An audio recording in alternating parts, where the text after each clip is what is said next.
The scream pierced through the diplomatic quarter like a blade through silk. Queen Elena Vasquez turned from the treaty documents, her pen still poised above the galactic trade agreement that would reshape humanity's future. The sound came again, raw, desperate, unmistakably human. "Your Majesty," Captain Torres spoke into his comm, already moving toward the balcony. "Security sweep in progress." Elena was already there, her ceremonial robe billowing as she gripped the marble railing. 3 stories below, in the embassy's courtyard garden, a scene unfolded that made her blood crystallize. A young girl, maybe 8 years old, knelt beside a small orange tabby cat. The animal lay motionless on the pristine white stones, its fur matted with something dark. Standing over them both was Ambassador Keth'var of the Zephyrian Collective, his forearms crossed in what Elena recognized as their species' expression of dismissive superiority. His chitinous blue skin caught the afternoon light as he spoke in his translated, mechanical voice. The creature violated embassy grounds. Regulations were enforced. The child looked up, tears streaming down her dirt-smudged face. Whiskers was hungry. He was just looking for food. Elena's fingers whitened against the stone. She knew this girl. Emma Rodriguez, daughter of the human cultural attaché. The cat had been Emma's companion since before humanity made first contact. In a universe full of aliens and unknowns, Whiskers had been her constant. "Captain!" Her voice carried the weight of contained fury. What exactly did the ambassador do to that animal? Taurus's scanner beeped softly. Biodetector shows electrical discharge patterns. High voltage. "The cat. It was executed, Your Majesty." Ambassador Keth'var's translator crackled as he continued addressing the sobbing child. "Your species must learn boundaries. This serves as education." Elena felt something fundamental shift inside her chest. She had spent 3 years building bridges between species, finding common ground, negotiating peace treaties that prevented wars. She had bitten her tongue through countless insults, overlooked cultural differences that made her skin crawl, and smiled at beings who considered humans barely evolved primates. But this crossed a line she didn't know existed. "Taurus, assemble the full ceremonial guard. Armed detail." "Ma'am." "Full regalia, Imperial Protocol 7. The captain's eyes widened. Imperial Protocol 7 hadn't been invoked in 50 years. It meant the Queen was preparing to deliver judgment as the supreme authority of humanity, superseding all diplomatic immunity, all treaties, all carefully constructed political frameworks. "Your Majesty, the diplomatic ramifications will be my responsibility." She turned from the balcony, her heels clicking against the marble with mechanical precision. "Summon the Galactic Council representatives. All of them.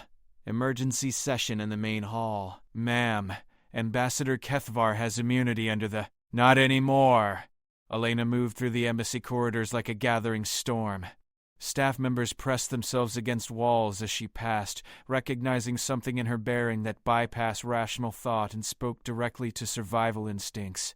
Word spread through the building in whispers. The human queen was walking to war. In the courtyard below, Emma had wrapped Whiskers in her small jacket, cradling the lifeless form against her chest. Her father, Atatash Rodriguez, had arrived and was attempting to guide her away while navigating the political minefield of confronting a Zephyrian ambassador. "Sir, please, my daughter is grieving." The cat was no threat to anyone. Keth'var's 4 eyes fixated on the human. "Creatures that trespass face consequences. Your offspring must understand hierarchy. He killed Whiskers because he could." Emma's voice broke through her sobs. "He smiled when he did it." Rodriguez's jaw clenched. "Ambassador, my daughter is 8 years old. That cat was her best friend." Attachment to inferior species demonstrates human weakness. This was educational correction. Elena watched from the corridor window as her security team took positions around the courtyard.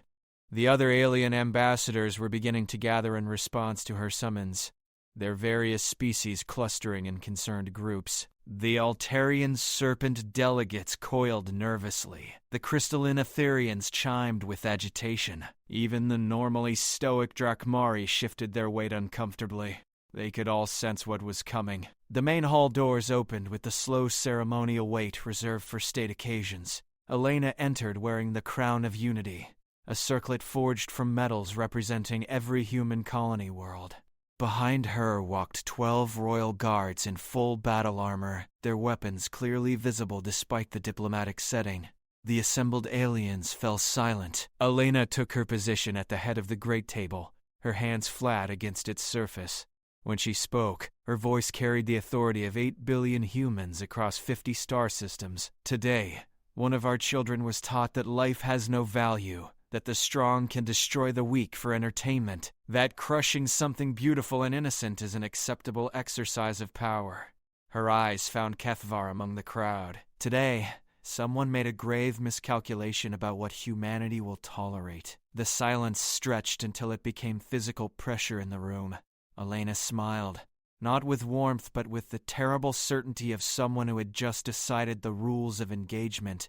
The Great Hall of the Human Embassy had hosted countless negotiations, but never an execution. Elena stood at the head of the ancient oak table, her reflection multiplied in the polished surface like judgment incarnate. The Crown of Unity caught the overhead lights, each metal representing a world that would stand behind her decision. Ambassador Keth'var occupied the dock, a raised platform traditionally used for formal presentations, now serving a more ancient purpose.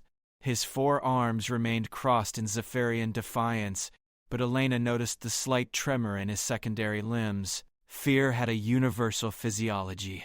"The charge," Elena announced, her voice carrying to every corner of the hall, "is willful cruelty toward a dependent creature of a human citizen, resulting in death. Under Article 15 of the Galactic Diplomatic Accords, no embassy staff may harm the person or property of another nation's civilians without cause." The Altarian ambassador, her snake-like body coiled in an elaborate speaking position, interjected with careful diplomacy. "Your Majesty, while we sympathize with your citizens' loss, the Zephyrian delegate maintains the animal was trespassing on sovereign territory. Then, we examine the facts." Elena gestured, and Captain Torres activated the holographic display. Courtyard materialized above the table in perfect 3-dimensional detail.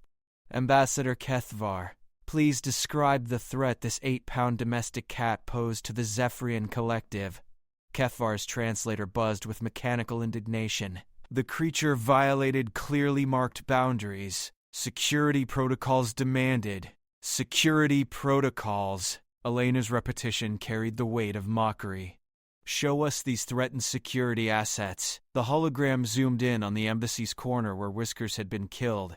A small water feature trickled peacefully, surrounded by ornamental plants and scattered birdseed. No classified areas, no sensitive equipment, no strategic positions. "The animal was drinking water from a decorative fountain," Elena continued. "A fountain fed by the same municipal supply serving the entire diplomatic quarter. The same water that flows freely to any creature that needs it." The crystalline Etherian representative chimed softly, their species' expression of uncomfortable truth recognition. Several delegates shifted in their seats. "Furthermore," Elena touched another control, and the display showed thermal imaging from the embassy's security system. "Records indicate you stalked this animal for 17 minutes before acting. 17 minutes spent watching an 8-pound cat drink water before deciding it constituted a mortal threat to the collective." "The boundary was absolute," Keth'var began. "The boundary was imaginary." Elena's voice cut through his translation like steel. "More importantly, the method of execution reveals intent." The display shifted to molecular analysis. Energy discharge patterns show deliberate calibration. Not a quick, merciful death. You specifically adjusted your bioweapon to cause maximum suffering, while ensuring the animal remained conscious for 43 seconds of agony. Murmurs rippled through the assembled delegates. Even species known for their ruthlessness found torture distasteful. Emma Rodriguez sat in the gallery beside her father, still clutching the small wrapped form of Whiskers.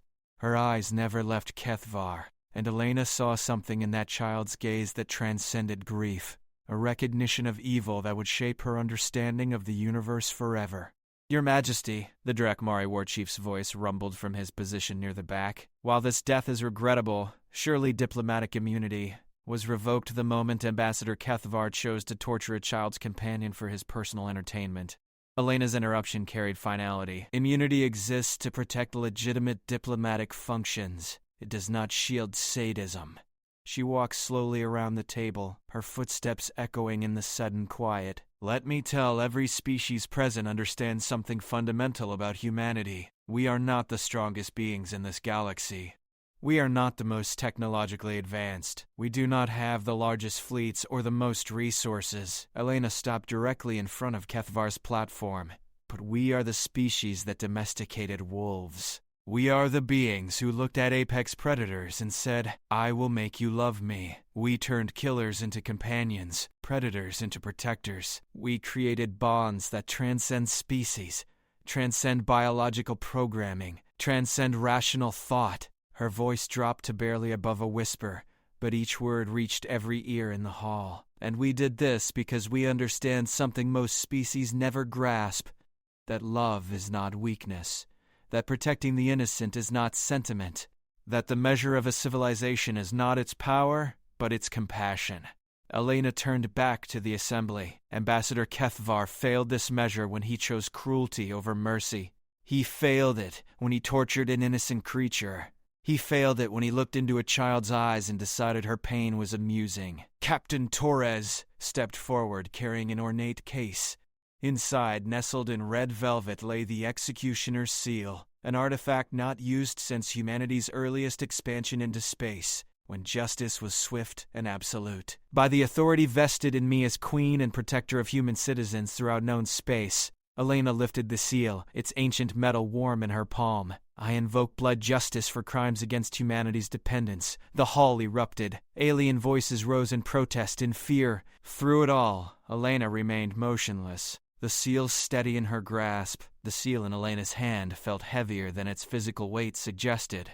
Around the hall, alien delegates erupted in a cacophony of translated protests, but their voices seemed distant, muffled by the weight of the moment. The blood justice protocols hadn't been invoked in over a century. Most species considered them a barbaric relic of humanity's violent past. Elena had always agreed with that assessment, until today. Your Majesty, the Altarian ambassador's voice cut through the chaos, her serpentine form rising to its full height. Surely you cannot mean to execute an alien diplomat for killing a cat? Elena's voice carried no warmth, no diplomacy, no room for negotiation. Ambassador Solana, your species enslaves entire worlds for their mineral rights. The Drakmari glass planets from orbit when trade negotiations fail. The Zephyrians themselves maintain concentration camps for inferior species on 17 worlds. She set the seal down on the table, with deliberate care, yet none of you dare harm a human child's pet in our presence. Do you know why? The silence stretched until it became uncomfortable, then unbearable. Because you fear us. Elena's smile held no humanity in it. Not our weapons, not our fleets, not our technology. You fear what we become when someone hurts something we love. Ambassador Keth'var's translator crackled with forced bravado. Human sentiment is weakness. Your species' attachment to lesser creatures is evolutionary failure. Elena studied him for a moment that felt like hours. Captain Torres, what is the current readiness status of the Third Human Fleet? Combat ready, Your Majesty.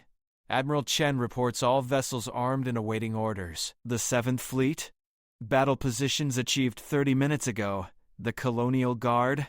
Every human world has declared martial readiness. Military governors report full mobilization within 6 hours. The alien delegates exchanged increasingly worried looks. Elena continued her litany with mechanical precision. Current human military assets include 47 dreadnoughts, 236 destroyers, 1,500 corvettes, and approximately 4 million trained soldiers across our colonial territories. She paused.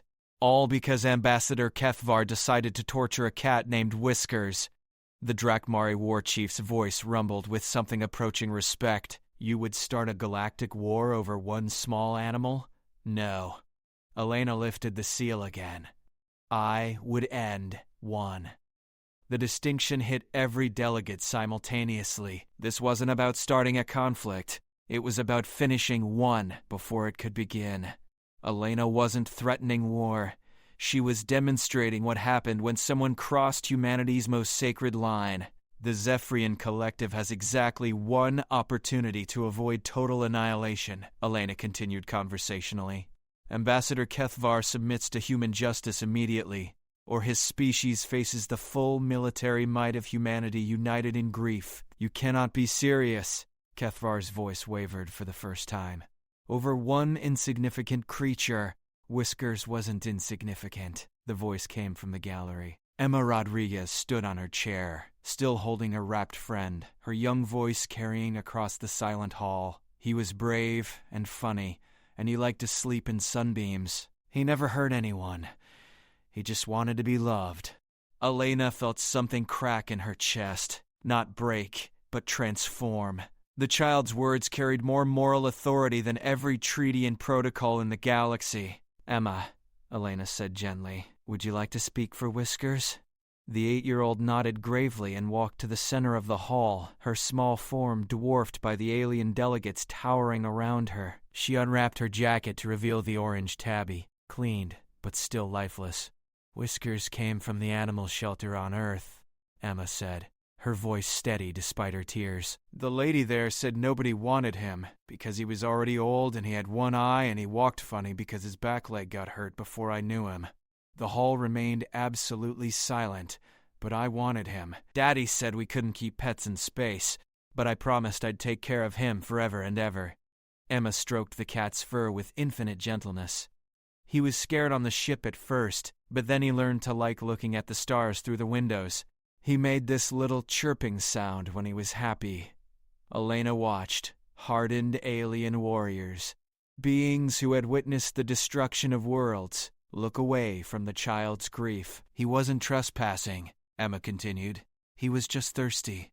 On Earth, cats can drink from any water they find. Nobody's ever mean to them just for being thirsty. Her eyes found Keth'var. You didn't have to hurt him. You could have just picked him up and brought him back to me. The Zephyrian Ambassador's 4 eyes fixed on the small human. Your species' weakness is what makes us strong.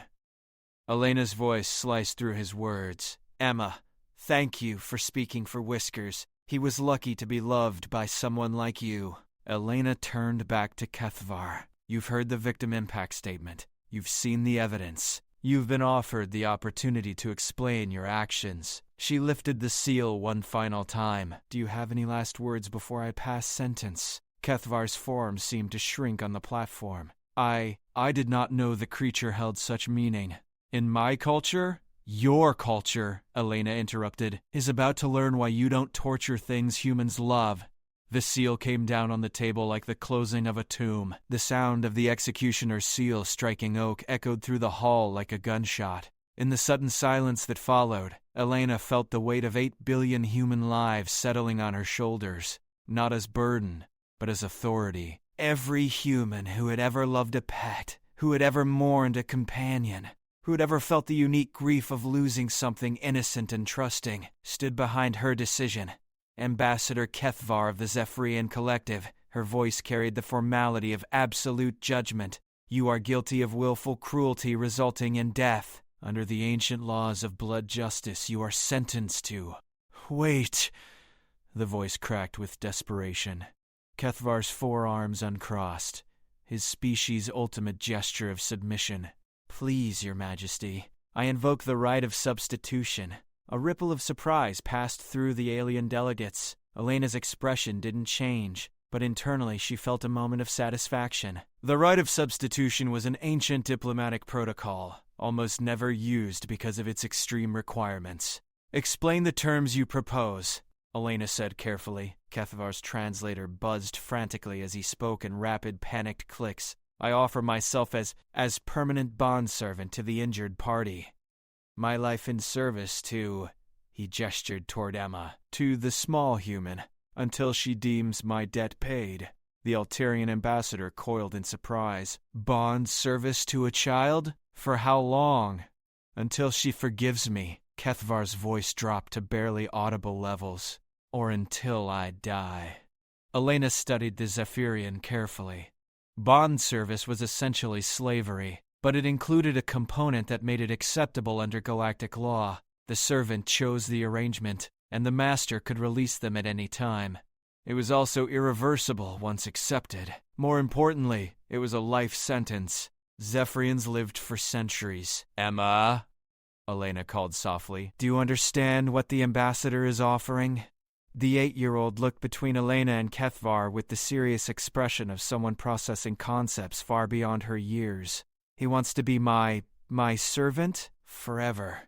Until you choose to forgive him for what he did to Whiskers, if ever. Emma walked closer to Keth'var's platform, still holding her wrapped companion. The alien towered over her even from his kneeling position, his chitinous blue skin gleaming under the lights. She studied his alien features with the frank curiosity of childhood. Would you really do anything I told you to do? Yes, small human. Any command you give, until my death or your forgiveness. And you'd have to be sorry for hurting Whiskers every day? Yes. Emma turned back to Elena. Your Majesty, may I ask him something? Of course. The child faced Keth'var again. Why did you hurt him? Really why, not the stupid boundary thing. The question hung in the air like a challenge. Elena realized the child had cut past all the diplomatic language straight to the heart of the matter. Even Keth'var's translator seemed to hesitate before rendering his response. Because I could.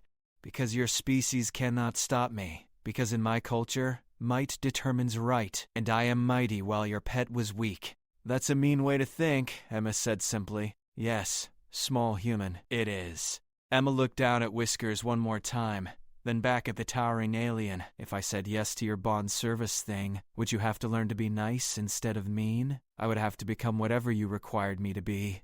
Elena watched, fascinated, as an 8-year-old human girl contemplated wielding absolute power over a being that could have snapped her in half moments earlier.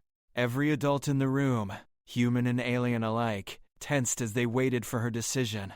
I want to ask my daddy first, Emma announced. This is a big decision. Attaché Rodriguez approached his daughter, his face a mixture of pride and concern. They whispered together for several minutes, while the entire Galactic Council waited in respectful silence. Finally, Emma nodded and returned to face Keth'var. I accept your bond service, she said with the solemnity of a judge. But I have conditions. Name them, small human. First, you have to build a proper grave for Whiskers in the embassy garden, with a nice headstone that says beloved friend, and you have to visit it every day and tell him you're sorry. Agreed. Second, you have to learn about Earth cats, everything.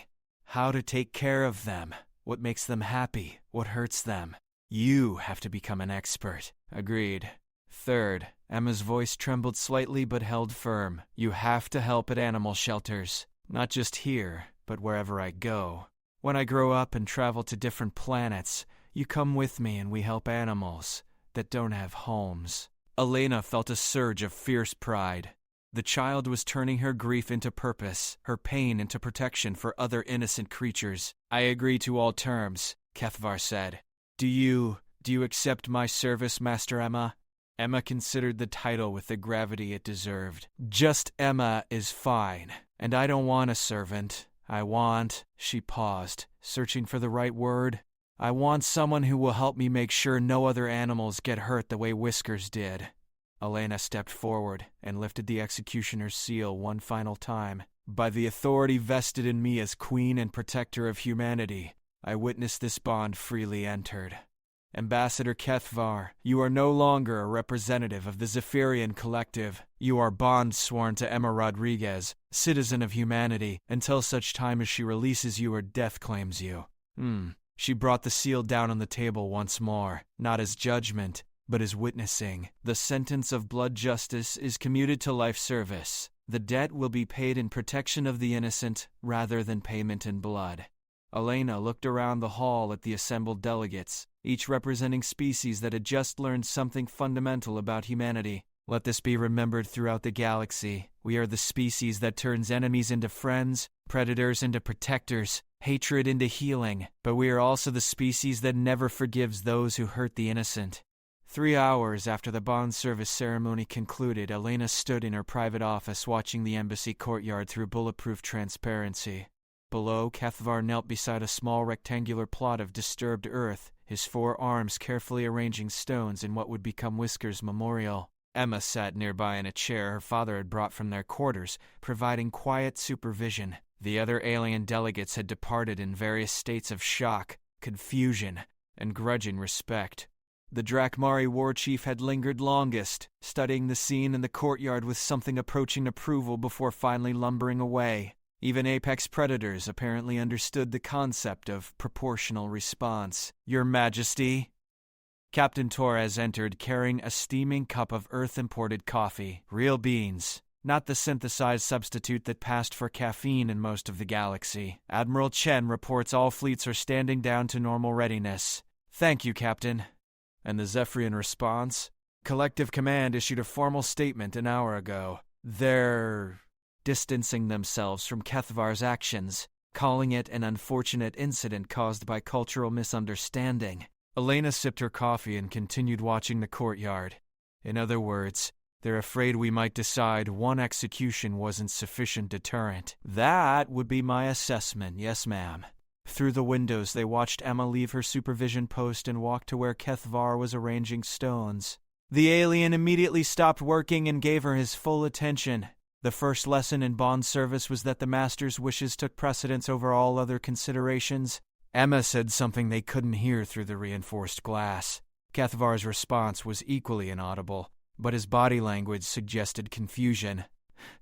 The child gestured toward the pile of stones, then toward the memorial plot, apparently explaining some requirement for proper construction. She's teaching him, Elena realized, not just commanding, actually teaching him how to build a proper memorial. The child has remarkable composure, Torres observed. Most adults would have demanded immediate blood vengeance. Emma understands something most adults forget. Elena set down her coffee and leaned against the window frame. Punishment without purpose is just revenge. But punishment that creates change, that prevents future harm, that's justice. As they watched, Emma picked up one of the stones and demonstrated the proper placement technique. Keth'var mimicked her movements with careful precision, his massive form awkward but earnest in its attempt to follow a child's guidance. Your Majesty, may I ask a personal question? Of course, Captain. Do you really believe he can change? A being who tortured an animal for entertainment?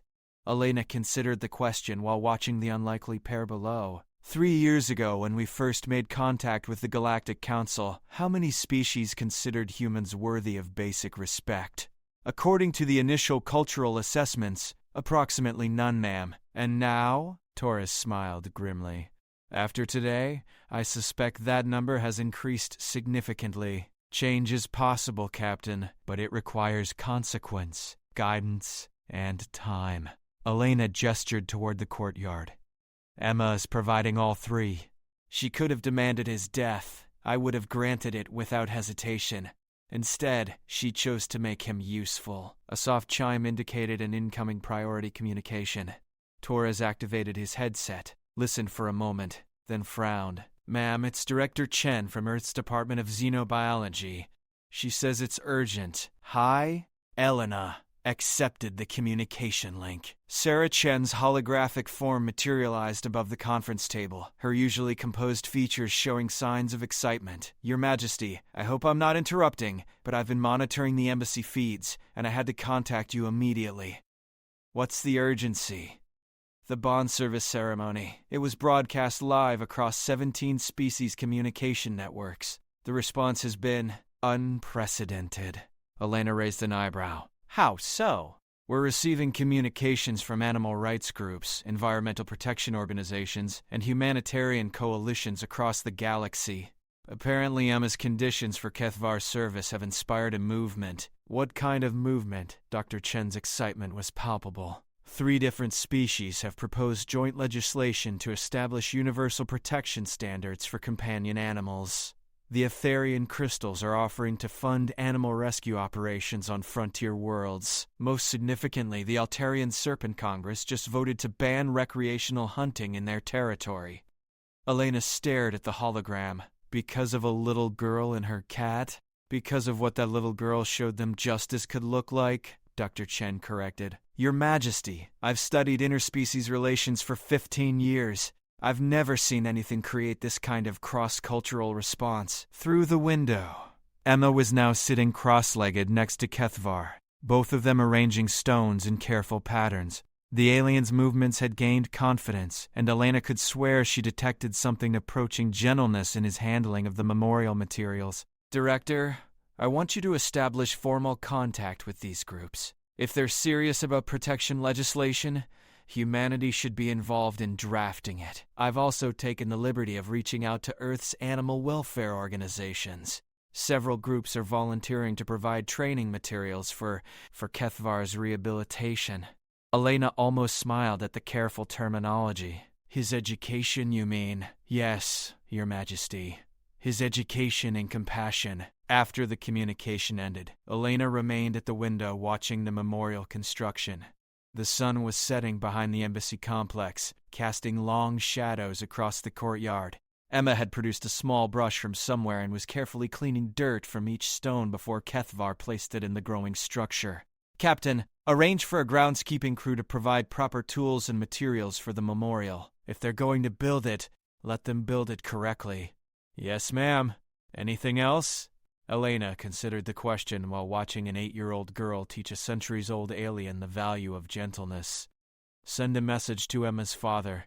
Tell him that if his daughter requires anything at all, for this project it has my personal authorization. Tools, materials, expert consultation, whatever she needs. Understood.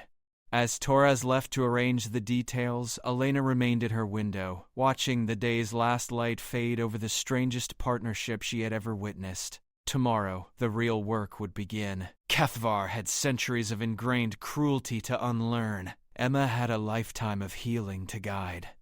But tonight, in a small courtyard garden, a memorial was taking shape that would remind the galaxy that every innocent life had value and that humanity would go to extraordinary lengths to protect that principle. Outside, Emma stood up and brushed dirt from her hands. She said something to Keth'var that made the alien tilt his elongated head in what might have been curiosity. Then she walked to the small, wrapped form that had been Whiskers, lifted it carefully, and carried it to the nearly completed memorial. The morning sun cast geometric shadows through the embassy's glass dome as Elena descended to the courtyard for the memorial service. Word had spread through the diplomatic quarter overnight, and beings from 17 different species stood in respectful silence around the small gravesite. Keth'var had worked through the night, his massive form hunched over precise stonework that would have impressed a human artisan. The memorial was beautiful in its simplicity, a raised stone platform surrounded by carved markers depicting earth animals in various poses of rest and play. At its center, a crystal tablet bore the inscription, Whiskers, beloved friend and teacher of kindness. Emma stood beside the memorial wearing a black dress that made her look far older than her 8 years. In her hands she held a small wooden box that Elena recognized as Whiskers' final resting place. The craftsmanship was exquisite, clearly not human work. Did you make that box? Elena asked Keth'var quietly. Yes, Your Majesty. It is crafted from whisperwood from my homeworld. We use it to honor our most revered ancestors. His voice carried a reverence Elena had never heard from any Zephyrian. It seemed appropriate. Emma placed the box carefully in the prepared space at the memorial's heart. The small crowd pressed closer as she prepared to speak. But before she could begin, an unexpected voice interrupted. May I say something for Whiskers? Every head turned toward the back of the gathering.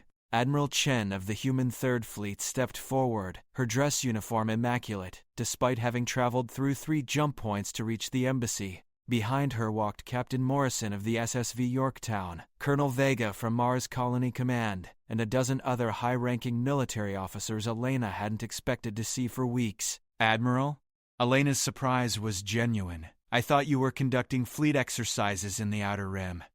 We were, Your Majesty, until every human in the service heard what happened here. Admiral Chen approached the memorial and removed her service cap. With your permission, we'd like to honor a fallen comrade. Emma looked confused. But Whiskers wasn't a soldier. No, little one. Admiral Chen knelt to Emma's eye level. He was something more important. He was a bridge between species. He was proof that different beings could live together in peace, and when that peace was threatened, he paid the ultimate price. Elena watched the military ceremony unfold with growing amazement. These were hardened combat veterans, beings who had faced hostile aliens across dozens of star systems. Yet they stood in formation around a cat's grave with the same solemnity they would show for a fallen admiral. Captain Morrison stepped forward and activated a portable holographic projector. Above the memorial, images began cycling. Pictures of pets throughout human space. Dogs on colony worlds, cats on space stations, even more exotic companions that humans had adopted from alien worlds. Every service member knows the importance of what we call morale anchors, Morrison explained to the alien delegates. Beings that remind us why we fight, why we explore, why we risk everything to push into the unknown. He gestured toward Whiskers' memorial.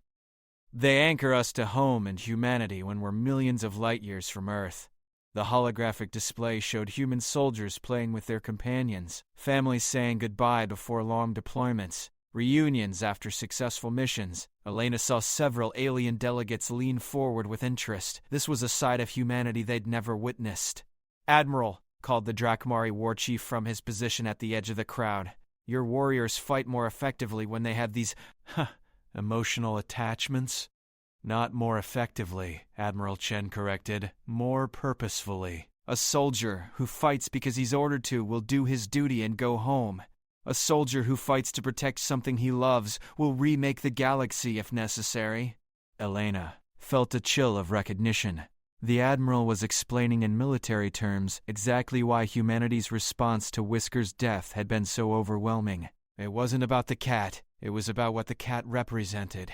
Emma stepped forward, apparently deciding it was time for her own speech. The crowd fell silent as she cleared her throat and began to speak in the clear, carrying voice of childhood. Whiskers wasn't the smartest cat, or the prettiest cat. We was old, and he had scars, and sometimes he walked funny. But he was mine, and I was his, and that made both of us better. She paused to place a small flower on the memorial. A real Earth daisy that must have cost a fortune to transport to the diplomatic quarter. "I used to be scared of aliens," Emma continued, her eyes finding various non-human faces in the crowd. "They looked different and sounded different, and I didn't understand them. But Whiskers taught me that different doesn't mean dangerous. That you can love someone even if they don't look like you." Elena noticed several alien delegates exchange meaningful glances. The child was articulating something profound about interspecies relations without realizing it. "Keth'var hurt Whiskers because he was afraid," Emma announced, turning to look directly at her bondservant. "Not scared afraid, but afraid that if he was nice to someone small and helpless, it would make him weak." The Zephyrian's four eyes fixed on the ground. "Yes, small master, that is correct. But being nice to someone who can't hurt you back isn't weakness," Emma said, with the certainty of childhood wisdom. "It's the strongest thing you can do, because it means you choose kindness, even when nobody can make you." Elena felt tears she hadn't expected forming in her eyes. Around the courtyard, she saw similar reactions from both humans and aliens. Even the crystalline Etherians were chiming in harmonics that suggested deep emotion. "So today, we're not just saying goodbye to Whiskers," Emma concluded. "We're promising that we'll remember what he taught us. That love is stronger than fear. That being gentle with small things makes you better, not weaker. And that friends can come in all shapes and sizes if you're brave enough to see past the differences." She turned back to Keth'var. "Are you ready to help me keep that promise?" The alien towered over her, his imposing form somehow diminished by the weight of his commitment. "Yes, small master, for as long as I live." Elena stepped forward to close the ceremony. "Let this memorial stand as a reminder to all species that civilization is measured not by the destruction we can cause, but by the protection we provide to the most vulnerable among us." She looked around the assembled crowd, humans and aliens united in grief, respect, and something approaching hope. "Today, we bury a cat named Whiskers, but we plant the seeds of a galaxy where kindness is strength, where justice includes mercy, and where the smallest life has infinite value." The service concluded with a moment of silence that stretched across species and cultures. In that quiet space, Elena felt something shift in the assembled beings. a recognition that they had witnessed not just justice, but transformation. As the crowd began to disperse, Elena noticed Emma walking away from the memorial with her father, but Keth'var remained kneeling beside the grave. She approached him carefully. "Ambassador, former ambassador, are you all right?" His 4 eyes lifted to meet hers, and Elena was startled to see what could only be described as wonder in his alien features. "Your Majesty, I have lived for 3 centuries. I have conquered worlds, commanded fleets, and decided the fates of entire species." His voice carried something Elena had never heard from a Zephyrian before: humility. "But I have never before done something that made the universe better instead of worse." Elena studied him carefully. "Is that what you think you're doing now?" "I hope so, Your Majesty. I hope the small master can teach me to be worthy of that hope." As Elena left the courtyard, she carried with her the image of a centuries-old alien warrior kneeling beside a cat's grave, learning his first lesson in the power of love over fear. Behind them, the memorial caught the morning light, casting new shadows that would remind everyone who passed of the day a little girl taught the galaxy that justice and mercy could walk hand in hand. The future, she realized, was going to be very different than anyone had planned.